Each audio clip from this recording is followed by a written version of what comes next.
I got married 8 years ago, and I invited two of my best friends at the time to be a part of my wedding. One of the friends ended up backing out of the wedding. The other friend ended up staying a part of the wedding. But a few years later, the friend that actually ended up staying in the wedding, she ended up getting married. And she invited me to be a part of her wedding. She invited me to be a bridesmaid. I got diagnosed with everything that I've been going through, the OCD, the PTSD, the MDD, the anxiety disorder, all the things that I've got diagnosed with. It happened right before her wedding.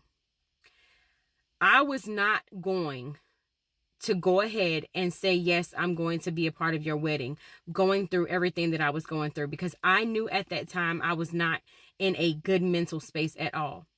And I'd be damned if I came there and ruined your wedding because I was having an episode, because I was triggered by something at the wedding, because you guys don't recognize that that can happen.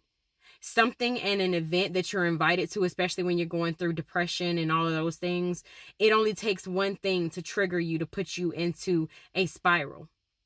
And I told my friend at that time, which I'm pretty sure she's still mad at me to this day for not being a part of her wedding, but I wanted to make sure that y'all know,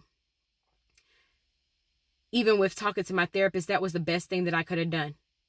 Did I want to be a part of her wedding? Yes, I did. But I was going to be damned if I stood up there and let my spiral ruin her wedding because of what it was that I was going through. So I respectfully called her and I told her, I can no longer be a part of your wedding because I'm not sure if anything at your wedding is going to trigger me. And if it triggers me and then it ends up ruining your wedding, I couldn't possibly do that to you. That's ownership, and that's accountability. I took accountability and I said, I'm not going to do that. But sometimes that's what you have to do. You have to remove yourself from certain situations where you know it's a trigger for you.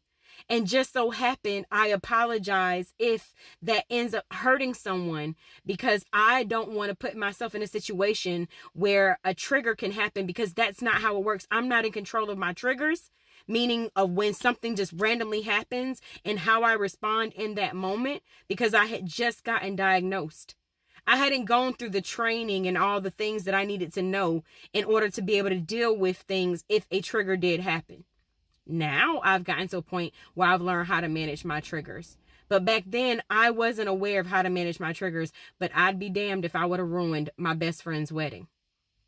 So if you have friends that's going through any type of mental illness based on some trauma that they've been through in their life, and they tell you, hey, I have to back out of this because of what's going on with me, and I don't want to have to ruin a moment for you, you have to respect that.